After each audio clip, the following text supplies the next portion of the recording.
घर की दरिद्रता मिटाने के लिए व्यक्ति को जो कार्य करना है वह अवश्य करने चाहिए, क्योंकि प्रयत्न करने से ही घर की दरिद्रता मिटती है और घर में धन धान्य और सौभाग्य प्राप्त है।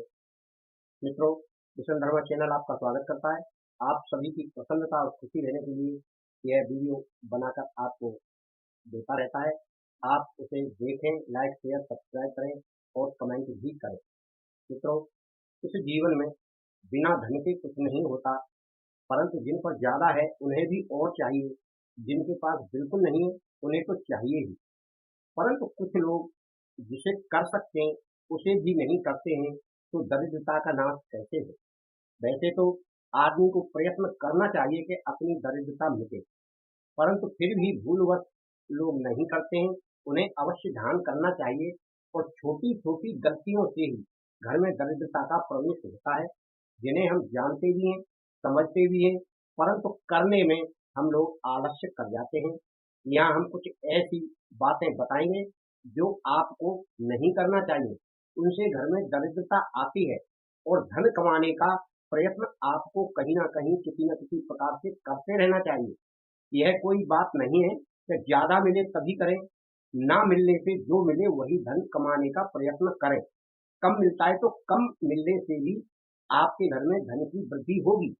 बिल्कुल ना कमाने से अच्छा है कि जो मिले उसे आप कमाएं, क्योंकि जब व्यक्ति के पास कुछ भी नहीं होता है तो जो आता है वही उत्तम रहता है।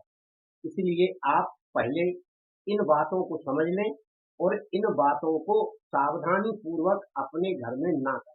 सर्वप्रथम गृहिणियां आपके घर में खाना बनाती हैं, तो खाना बनाने में सबसे महत्वपूर्ण बात यह है कि रोटी सब बनाते हैं, गरीब और अमीर, परंतु जो लास्ट की रोटी रहती है उसे हल्की ना बनाए और रोटी हो, वह रोटी भारी थोड़ी होना चाहिए। जो आपने पूरा खाना बनाया है तो लास्ट वाली रोटी को भारी बनाए, यानी बड़ी बनाए और रोटी हो। और सबसे शुरू की रोटी को आप छोटी बनाएं। गाय के लिए लास्ट वाली कुत्ते के नाम से बनाना चाहिए। दूसरा, घर का घर पति यानी घर का मुखिया या उस पत्नी का पति कहीं भी कार्य करने जाता है तो उसको जरूर खिला पिला कर ही घर से भेजें। भूखे पेट उसे नहीं जाना चाहिए। चाय नाश्ता का व्यक्ति जाएगा तो यह दरिद्रता लाती है, क्योंकि जब व्यक्ति के पास सब कुछ है फिर भी भूखा जा रहा है कोई काम करने या कहीं भी, यह बात अलग है कि आप नहीं बना पा रही। परंतु जब कोई व्यक्ति जाता है तो घर में पता होता है कि यह जा रहा है, तो उसके लिए पहले से तैयारी करके रखना चाहिए।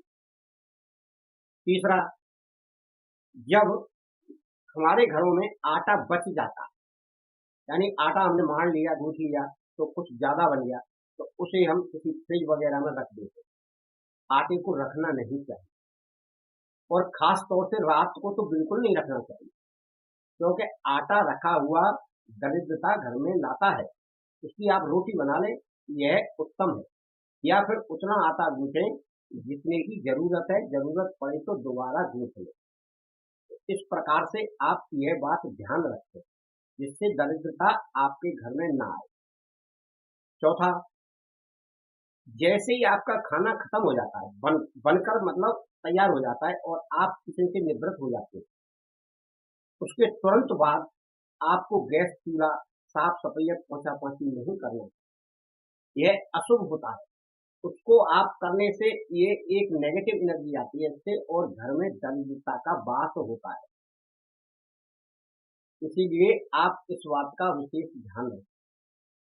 पांचवा, जब हमारे घर में कोई भी व्यक्ति आए तो तुरंत जो आपके पास है, जल है तो जल दीजिए, गुड़ है तो गुड़ दीजिए, कुछ ना कुछ देकर आप उसे सम्मान पूर्वक दिखा लें। यह आपके बड़प्पन की निशानी है। ऐसा नहीं है वह आ गया और खड़ा है। अपरिचित की बात नहीं कर रहा मैं उस व्यक्ति की बात कर रहा हूँ जो आपका परिचित है। परिचित को आप सम्मान पूर्वक दिखा लेंगे तो उसकी भावना आपके प्रति सम्मानजनक रहेगी। कभी वक्त जरूरत में वह व्यक्ति आपकी मदद कर सकता है उस आपके व्यवहार के कारण। इसलिए आप उस बात को विशेष ध्यान रखें। और रात को सभी लोगों ने खाना खा लिया और सारे बर्तन जूठे लेकर आपने इकट्ठे रख दिए। जहाँ बर्तन धोने की जगह वहां रखे या किचन की सिंक होती है सिंक में डाल दिए। ऐसा गृहिणी को बिल्कुल नहीं करना चाहिए। यह दरिद्रता है। झूठन रखना, झूठे बर्तन रखना, यह दरिद्रता आपके घर में लाती है। आपको रोजाना वह झूठे बर्तन साफ करके ही रखना चाहिए, जिससे घर में बरकत होती है। और हमेशा समय पर दीपक जलाना चाहिए। एक दीपक भगवान के नाम से कहीं भी आप जला सकते हैं। दरवाजे पे जलाएं, तुलसी पे जलाएं। रोशनी के लिए तो आप जलाती हैं, घी का नहीं है तो आप तेल का भी जला सकते हैं, जिससे आपको बराबर ईश्वर के प्रति निष्ठा, भावना और उसका स्मरण बना दे। यह शुभ लक्षण है एक सुंदर गृहिणी के और एक अच्छी गृहिणी के, जो दरिद्रता को मिटाने के लिए काफी है। आप हो सके तो किसी भूखे टूटे को आप एक आध रोटी खिला सकते हैं। यह भी उसी दरिद्रता को मिटाने का एक लक्षण है। आप भूलवश भी कोई ऐसा कार्य ना करें। इसमें कोई ज्यादा मेहनत नहीं है और ना ज्यादा कोई समय की बर्बादी है। आप नियमित करें, आपकी दरिद्रता अवश्य मिटेगी। और कमाई करने के लिए, धन प्राप्त करने के लिए, धन इकट्ठा करने के लिए आप प्रयासरत रहें। यही मेरी प्रार्थना है आपसे। आप करें, अपने घर को उज्जवल बनाएं, धन धान्य से प्रफुल्लित हो। यही मेरी और मेरे गुरु की